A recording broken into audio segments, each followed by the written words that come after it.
Subscribe if you hate Karens, and comment any crazy Karen stories that you've had. The metallic gleam of the Porsche's ruby red paint sang to me as I gripped the steering wheel of my trusty, but decidedly less glamorous, Honda Civic. For years, I'd been grinding, sacrificing every leisure activity, every frivolous expense, to finally make this dream a reality. The Porsche 911 Turbo S wasn't just a car, it was a symbol of my hard work, a tangible representation of the barriers I'd broken down as a black man fighting his way up the corporate ladder.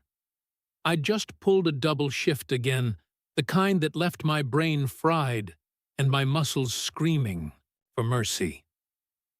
But tonight, the exhaustion was a sweet ache, a testament to my dedication.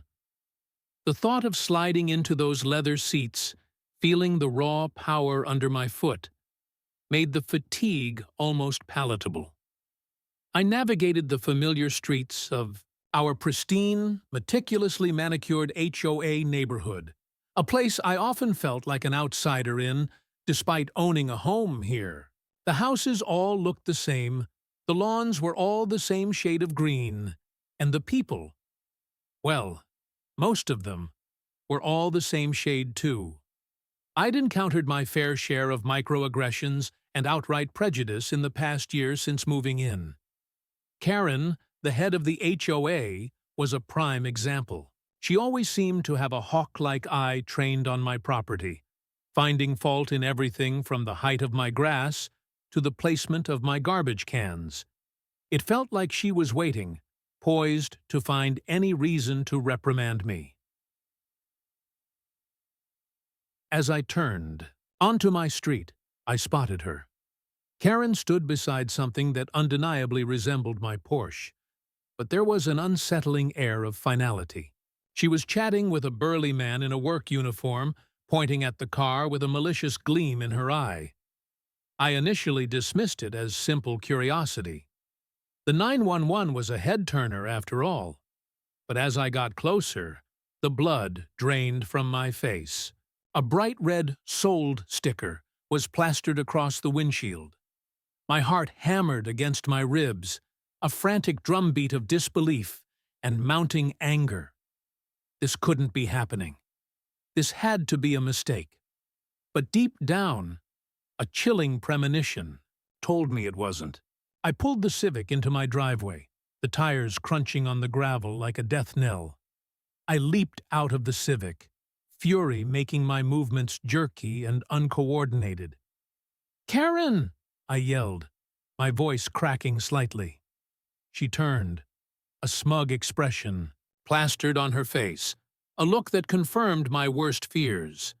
The burly man, clipboard in hand, stepped back, seemingly uncomfortable with the confrontation. "Justin," she said, her voice dripping with false sweetness. What a surprise! I was just finalizing the paperwork. Finalizing what paperwork? "What the hell is going on here?" I demanded, my voice steadily rising. I walked towards the Porsche, needing to touch it, to reassure myself that it was still mine. Karen crossed her arms, her composure unwavering, which made me even more livid. "Well, Justin, as you know, we've sent you numerous violation notices regarding your vehicle. It's been a blight on our community." Violation notices? I knew instantly that she was lying through her teeth. I had received absolutely nothing. The HOA sent everything via email, and I checked mine religiously. This was a blatant fabrication, a calculated act of malice. "What violations, Karen?" "Tell me right now," I said, trying to keep my voice level, although the effort was immense. She launched into a litany of ridiculous claims. Excessive noise at late hours, improper parking, oil leaks on the driveway, unauthorized modifications. The list goes on and on. Each accusation was more absurd than the last. I'd barely driven the Porsche. let alone modified it. And my driveway was spotless. The noise complaints? I worked nights sometimes, but always parked in the garage and was as quiet as possible. I cut her off, my voice laced with steel. Those are lies, Karen. Complete and utter lies. I haven't received any notices, and none of those violations are real. My mind raced, piecing together her motive. It was clear as day. This wasn't about parking violations or oil leaks. It was about me. It was about a black man owning a luxury car in her pristine, white-bread community. The HOA has followed protocol, Justin. We sent the notices, you ignored them, and the board voted to take action. The car was in violation of multiple HOA regulations. She finished, with an air of finality that made my blood boil. The audacity of her. I knew she had no evidence. I knew this was all a show.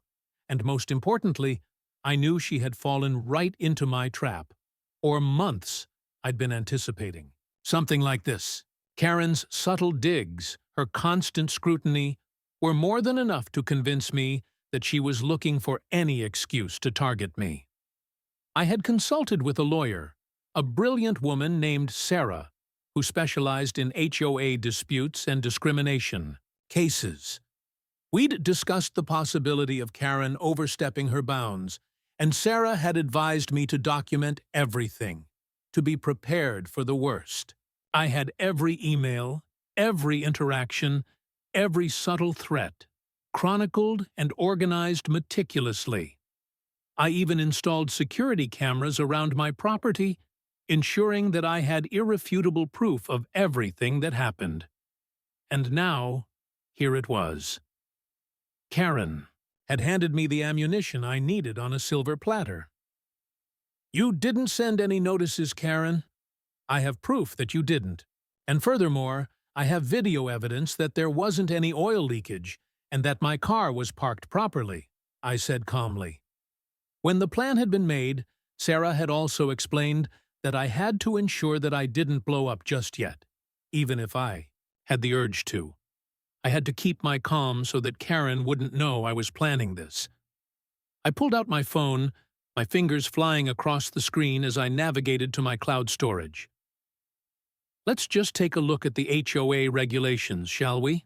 I seem to recall a section about proper notification procedures before any action can be taken against a homeowner, and another section prohibiting discriminatory practices. I held up my phone, displaying a screenshot of the relevant clauses. Karen's face paled slightly, but she maintained her defiant posture. Those are just words on a page. We followed procedure as we saw fit. Oh, I think the courts might disagree with you on that, I said, a slow smile spreading across my face. Because I've been recording this entire conversation, Karen, and I have security footage of my property for the past several weeks, all of which will make it very clear that you fabricated these violations, acted without proper authorization, and quite possibly committed fraud by selling my property without my consent.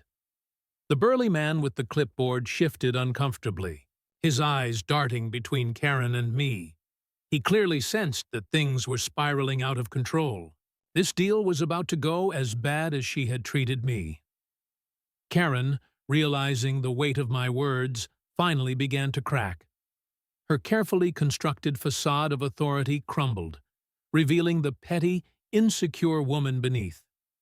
You can't prove anything, she stammered, her voice losing its earlier conviction. It's just your word against mine. Is it? I countered, raising an eyebrow. Because I also have witnesses who have told me about your repeated harassment of other minority homeowners in this community. People who are tired of your petty rules and biased enforcement. People who are ready to come forward and testify. I had spent weeks quietly gathering information, talking to my neighbors, building a network of support. I knew I wasn't the only one who had been targeted by Karen's brand of neighborhood tyranny. She had a penchant for discrimination, and it was about to boil over. I turned to the man with the clipboard. "Sir, I would advise you to hold off on any further action. This sale is illegal, and I intend to pursue legal action against the HOA and Mrs. Karen for theft, fraud, and discrimination." He looked visibly relieved to have a way out. "I'm just doing my job, sir," he mumbled, quickly retreating to his truck. "I'll let my supervisor know there's a misunderstanding." Karen stood frozen, her face a mask of disbelief and dawning horror. She had clearly underestimated me. She thought she could bully me, intimidate me, and get away with it. But she was wrong. I wasn't going to stand for it. "I'm calling the police, Karen," I said, dialing the number on my phone, "for theft and fraud. And I'm also contacting my lawyer, who will be in touch with the HOA board to discuss your immediate suspension and potential removal from your position." As I spoke into the phone, relaying the situation to the dispatcher, I could see the color draining from Karen's face. Her carefully constructed world was collapsing around her. Brick by brick. The power she so desperately craved, the control she so readily abused, was slipping through her fingers. I knew this was just the beginning, but it was a damn good start. The arrival of the police was swift and decisive. 2 officers, both professional and impartial, listened intently as I presented my evidence. The security footage, the screenshots of the HOA regulations, and the recording of my conversation with Karen. They interviewed Karen, who, despite her initial bluster, offered a weak and inconsistent account of the events. It was clear to them that she had acted without proper authorization, and that her claims of violation notices were dubious at best. After a brief consultation, the officers placed Karen under arrest for theft and fraud. As they led her away in handcuffs, a wave of satisfaction washed over me. It wasn't the kind of satisfaction that came from gloating or reveling in another's misfortune. It was the satisfaction of knowing that justice was being served, that someone who had abused their power and discriminated against others was finally being held accountable. She was a bigot, and it was all making sense. The neighbors came trickling out of their houses, drawn by the flashing lights and the commotion. Some looked on with confusion, others with thinly veiled amusement. A few, the ones who had confided in me about their own experiences with Karen, offered hesitant smiles of support. I knew that more voices would be heard. The police secured my Porsche, ensuring that it wouldn't be moved until the matter was fully resolved. As they drove away, sirens wailing, I felt a sense of calm descend upon me. The immediate crisis was over, but the fight was far from finished. I called Sarah, my lawyer, and filled her in on the details. She was ecstatic. "This is exactly what we were hoping for, Justin. You've got an airtight case for a discrimination lawsuit. This will be a landmark case for the community." She assured me that she would be in contact with the HOA board first thing in the morning to demand Karen's immediate removal and to discuss a settlement, a lawsuit against the HOA and Karen, alleging theft, fraud, discrimination, and breach of contract. The lawsuit sought damages for the emotional distress I had suffered, the loss of use of my vehicle, and punitive damages designed to punish the HOA for its discriminatory practices. The pressure mounted on the HOA.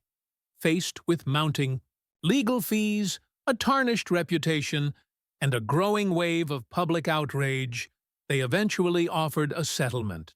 The settlement included a substantial financial compensation for me, a formal apology from the HOA, and a commitment to implement diversity and inclusion training for all board members and staff. They had to include a lot of new rules and processes that they hadn't been following before, so that nothing like this would ever happen again.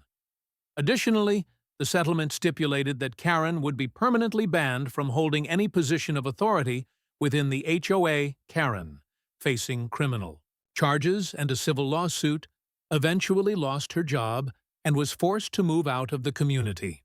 Her reign of terror had come to an end. As for me, I finally got to enjoy my Porsche. The car now symbolized something even more important than my professional success. It represented my resilience, my determination to fight for justice, and my commitment to creating a more inclusive and equitable community for all. The red paint seemed to gleam even brighter now, reflecting the light of a hard-won victory.